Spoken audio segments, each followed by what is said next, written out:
Jonathan, is your receiver in any way connected to the flux capacitor? Sorry, Mom. Can you repeat that?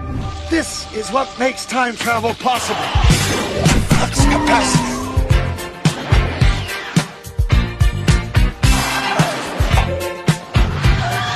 Upside down, boy, you turn me inside out and round. I guess you guys aren't ready for that yet. But your kids are gonna love it. Instinctively you give to me the love that I need. I cherish the moments with you. Back to the Future isn't just a movie, it's the cinematic definition of lightning in a bottle. A film that shouldn't have worked, almost didn't happen, and somehow became one of the most universally beloved movies ever made. But what is it that makes this 1985 time travel comedy such a lasting classic? To answer that, we need to go back to the production.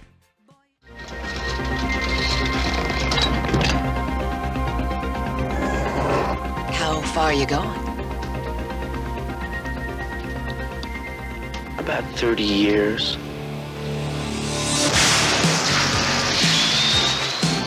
Back to the Future. Before Back to the Future was a blockbuster, it was a script rejected over 40 times. Studios said it wasn't raunchy enough for the mid-80s teen comedy trend. Others said the core premise, a kid accidentally traveling back in time and meeting his teenage parents, was too weird. But co-writers Rob Zemeckis and Bob Gale believed in it. The heart of the story came from Gale discovering his own father's old high school yearbook and wondering, would we have been friends if we were the same age? Bob Zemeckis and I, for years, had discussed the idea of doing a time travel movie, and we were never able to figure out sort of the hook, what was going to make a good subject for a time travel movie. Well, after we made a movie called Used Cars, I was back in St. Louis visiting my parents, and my father went to the same high school that I went to. And I found his high school yearbook in the basement. And I'm thumbing through it, and I find out that my father had been the president of his graduating class.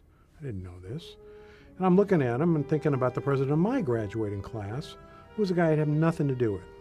And I thought, would I have been friends with him if I had gone to high school, or would I have just hated his guts? So when I got back to California, I'm telling the story to Bob, and he's going, yeah, that's really interesting.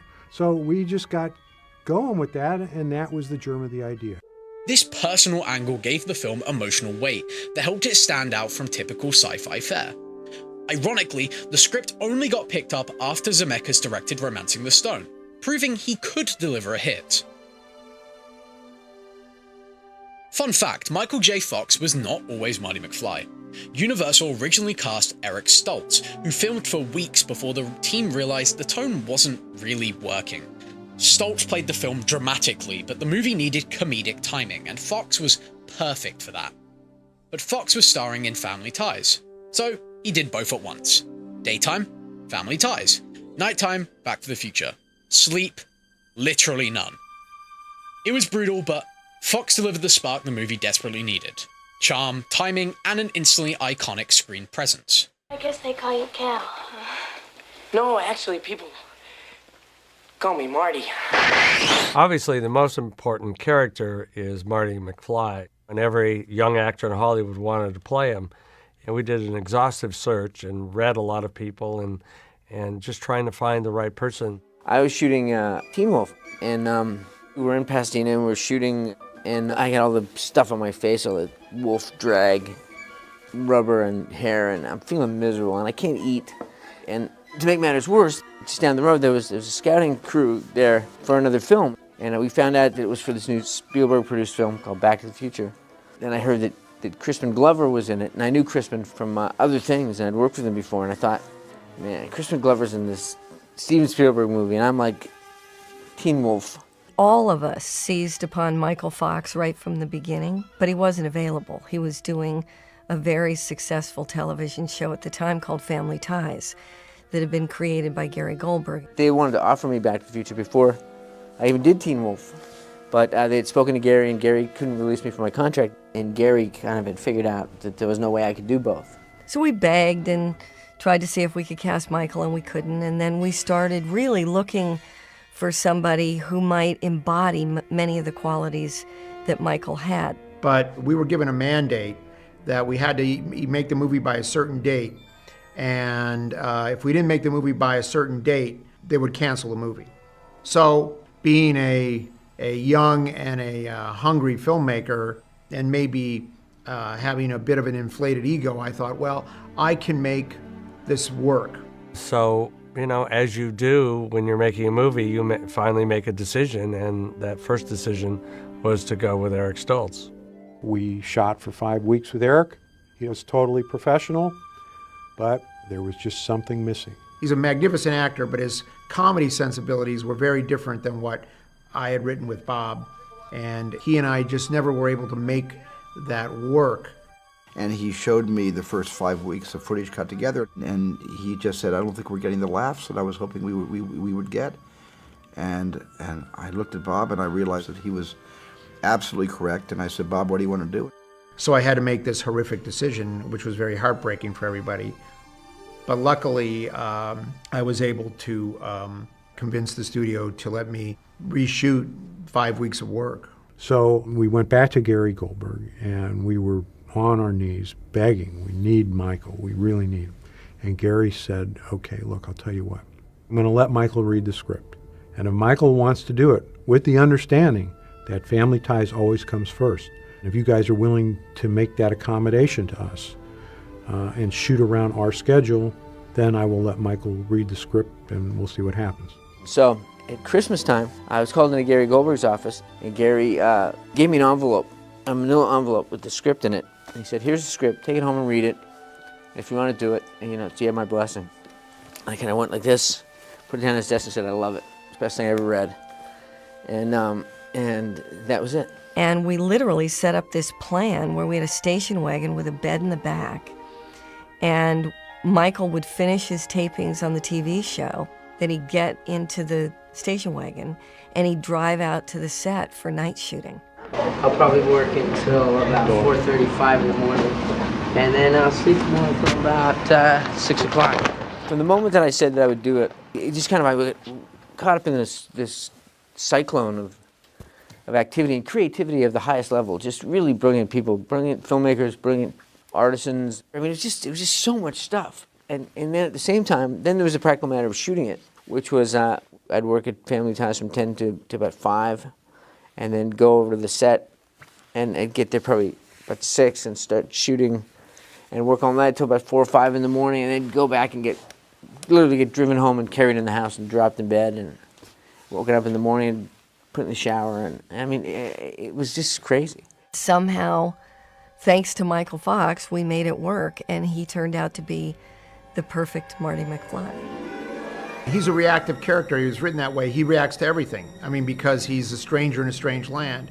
So he's basically the alien in the movie. And it takes an actor with a perfect sense of comedy timing and a really great actor, because it's been said that acting is reacting. So he was able to understand that the humor was not in the punchline, it was in the reaction. And he can sleep in my room.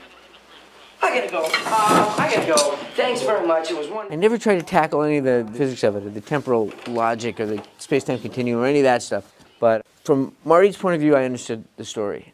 I mean, I understood what was driving him. I mean, it was basically, you know, girls, rock and roll, and skateboarding. I mean, it was not far from being the major focuses of my life just a couple of years earlier. And 2 of them still were. Speaking of icons, Christopher Lloyd's portrayal of Doc Brown gave the movie its manic, eccentric soul.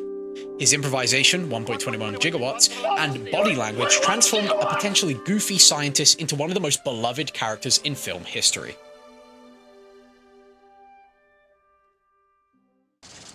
Marty, you made it! Yeah! Welcome to my latest experiment. This is the big one, the one I've been waiting for all my life. I was doing a film in Mexico City, and I got a call from my agent saying that he was sending a script, which of course is Back to the Future. And the script arrived, and I just had no interest in it. And I put it aside, and that was that. I was going back to New Haven and do a play, you know, where real actors belong and all that stuff. And a friend said, never leave a stone unturned as far as the business goes. You never know, you know. So I read it, and I thought about it. I thought, well, the least I can do is go back and meet Bob Zemeckis. And he was very engaging. He exuded confidence and intelligence, and just a certain rapport I felt immediately with him. And I felt, I'm in good hands here. This is something that, if this man is involved with this project, it's something I should do. And as I do with any character, you know, I read it, I begin to think about what did this guy look like? What are his characteristics? And almost right away, Einstein was a no-brainer. And my other thought, there was a renowned conductor by the name of Leopold Stokowski. I remember I presented these thoughts to Bob Zemeckis, and he just like, okay. This is it. This is the answer. There's no jokes. We tell everybody, Bob tells, you're playing this completely seriously. And you watch Chris Lloyd's performance, he's taking it totally seriously. He believes everything that he's doing. But you never knew what Chris was going to do until the camera rolled, and Chris would do something on take one and take two that he would never do in rehearsal. But just so that we could understand what Chris was about to do, we would roll the camera during rehearsal, because unless the camera was rolling, Chris wouldn't really give you anything close to 100% of his performance. And because of the energy he had and the focus he had, I could see why he couldn't do that for 5 takes of rehearsal for the sake of the lighting guys and the camera guys. But it worked out fine because, you know, Chris, once he found what he wanted to do, was very consistent and would keep doing it over and over again. I suppose Jane Wyman is a first lady. Whoa, wait, Doc! And Jack Benny is Secretary of the Treasury. I felt there was a need for a certain zaniness. I mean, Doc was sort of constantly in crisis. 21 gigawatts! He had this excitement, and that kind of drove the physical life in whatever way it went. I didn't think too much about it. I just went with that, the energy that came out of that kind of crisis mode. The DeLorean was known more for stainless steel gimmicks than engineering reliability. However, its design, futuristic, weird, slightly impractical, made it perfect for the movie. The choice wasn't random. Early drafts featured a time-traveling refrigerator. Yes, a refrigerator. Switching to a car not only solved huge logistical issues, it created one of the cinema's most recognizable vehicles. The gold-winged doors, the neon glow, the frantic startup noise, it all feels handmade, messy, and believable in a way modern CGI tech rarely captures.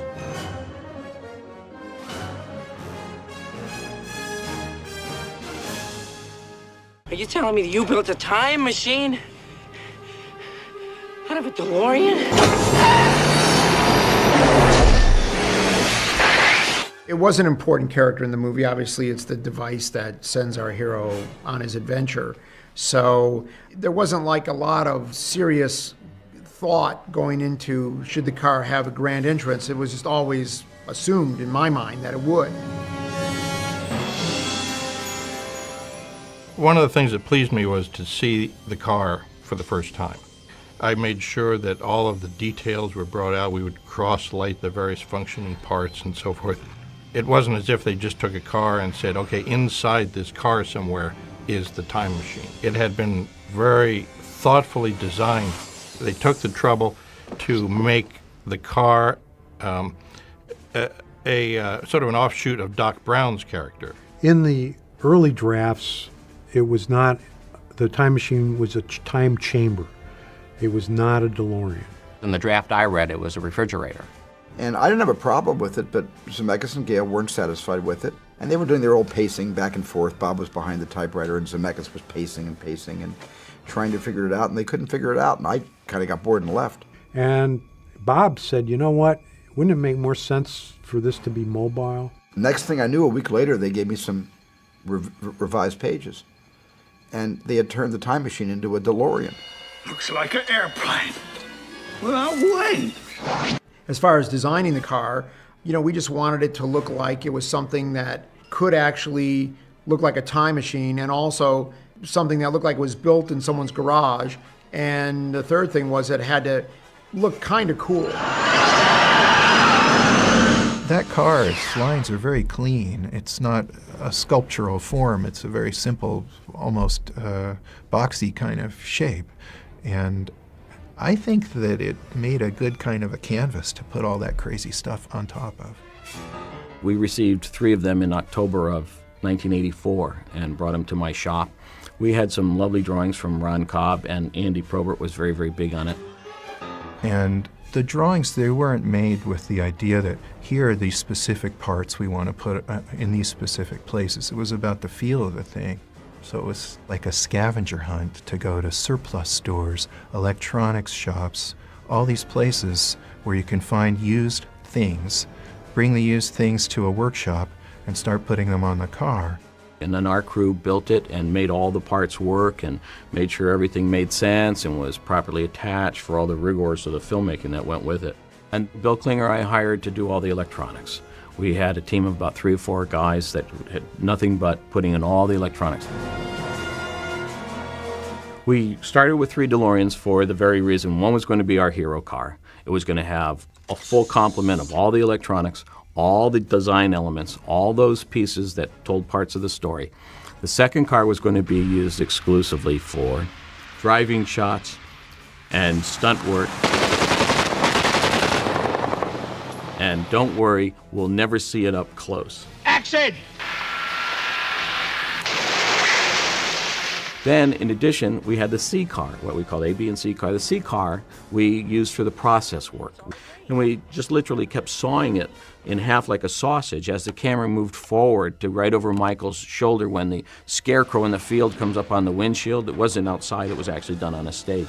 And so that was the process car, and that had very little in it. I gotta tell you, I hated that car. I really hated it. You had that friggin' sharp metal box that, you know, if I just went like that, I'd just jam my knuckles, and I just ripped my hand up. And also it limited the gears, so it would only be low gears, and I'd be revving high at low gears, and thinking that it was gonna crap out. Then came the next conversation, which is what exactly is time travel gonna look like? When this baby hits 88 miles per hour, you're gonna see some serious shit. And we met with ILM and talked to them, and they said, well, here's some ideas. And that was one where Bob and I quickly came to the conclusion, you know what, it's not about the visual effects. It's not about how long does it take him to travel through time.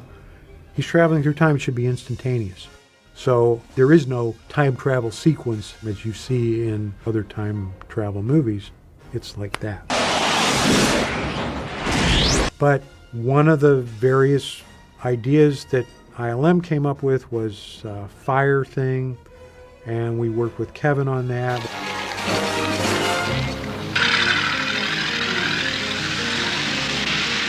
There was something interesting on a sort of a primal level about that, and it just constantly got refined and worked on, and we knew the idea that we had this neon on there, the neon ought to glow and do something, and ILM came up with some image where bolts were shooting out, and it was sort of like opening up a hole in the space-time continuum, and the DeLorean was going to go through that. So that's sort of what you're seeing during time travel. That's how it happened.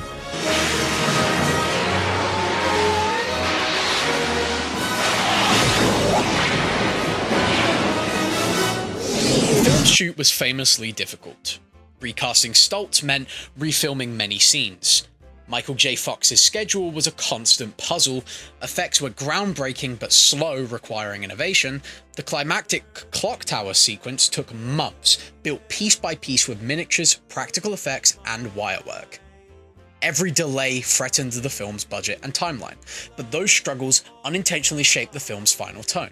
Fast-paced, witty, and filled with manic energy, because the cast and crew were operating at the same frantic speed behind the scenes.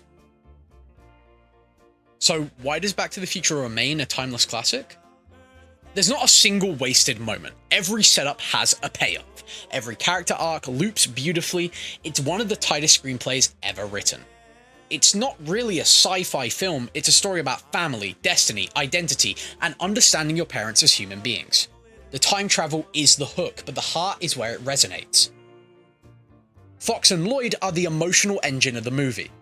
Their dynamic is so strong it completely overshadows the bizarre age gap of a high school kid hanging out with a strange scientist. We never question it because they feel like partners.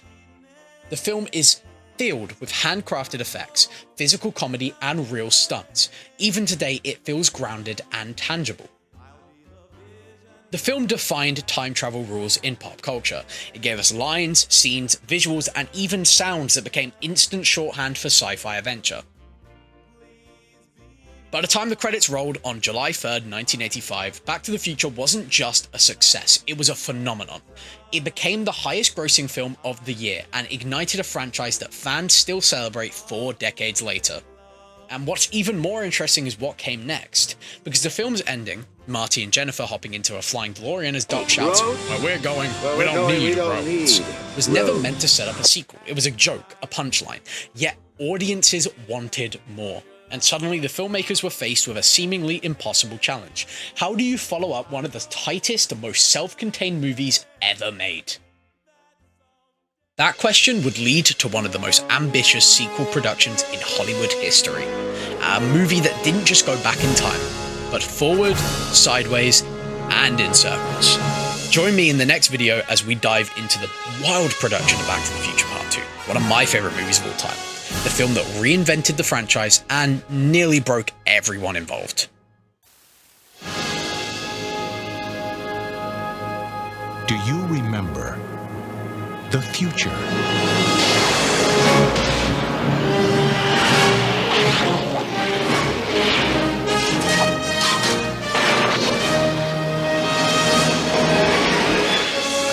You've got to come back with me. Where? Back to the future. Are we back? We're back. What do you mean we're in the future? October 21st, 2015. Marty, we're gonna be able to see our wedding. Wow. The future. I gotta check this out, Doc. Look what happened to your son. He's a complete wimp. Don't talk to anyone. You've been looking, Bob! Hey, look! Don't touch anything. I need to borrow your hoverboard.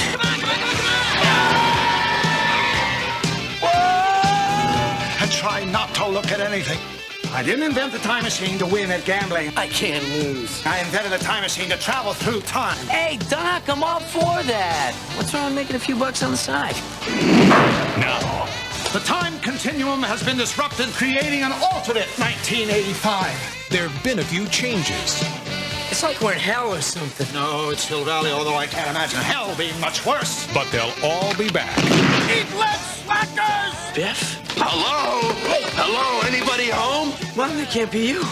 You're so big. Michael J. Fox. Christopher Lloyd. Michael J. Fox. More like a couple of teenagers, you know? And Michael J. Fox. Mom, is that you? Steven Spielberg presents a Robert Zemeckis film, Back to the Future, Part 2. Coming November 22nd to theaters everywhere.